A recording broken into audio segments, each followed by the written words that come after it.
Hi,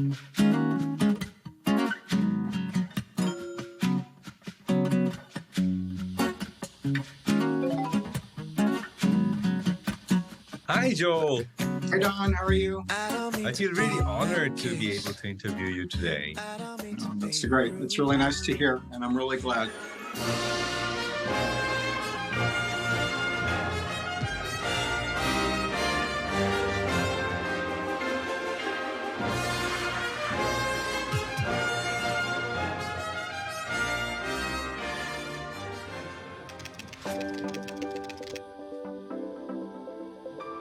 Of course, you start to learn the alphabet, and then immediately you learn the story behind the alphabet.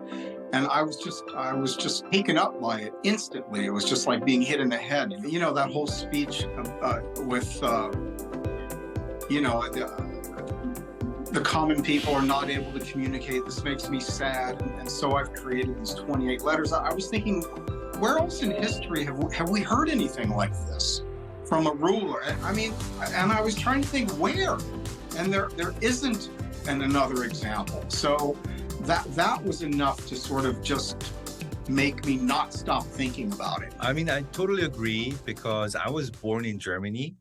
And whenever people ask me, where are you from? And what are you proud of when you are Korean? Then the first story I always brought up was exactly the story of King Sejong. In the book, the main character is King Sejong, and he's sketched as a big genius. So it appears like he did most of those work himself. Is there a reason why you sketched him like a more single genius? Or no, that's a very good question. And the fact is, you know, I read everything that I could find about the subject in the English language, which is unfortunately not as much as, you know.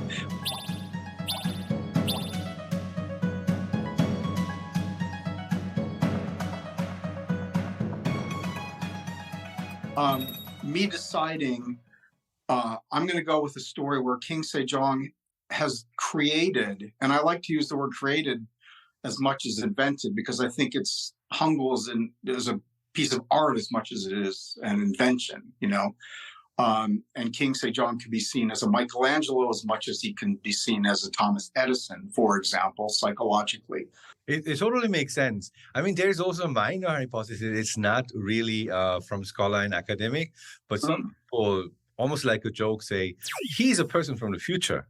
So he actually time traveled. When I was thinking of speaking with you, because of your science background, King Sejong really was, if you look at all the things that he thought about and directed his scholars to look at, you know, cartography and astronomy, timekeeping, the calendar, meteorology, and just all this stuff. But he did it in a very organized and the way a scientific mind approaches the world, right?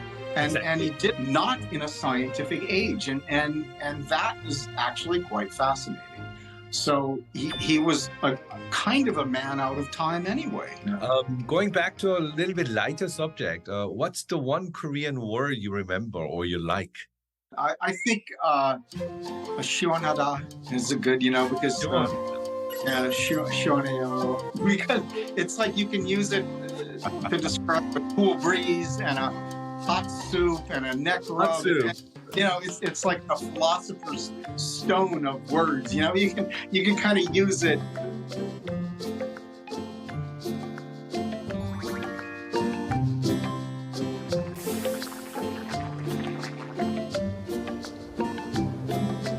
In so many different ways, and I was trying to think of what I've thought about over time. What's the English equivalent? Refreshing? Well, maybe, but we just don't use it that way, you know. So it's just a great and interesting, playful word. Wow, it's true because you say that exactly when you know it's not possible for just one person.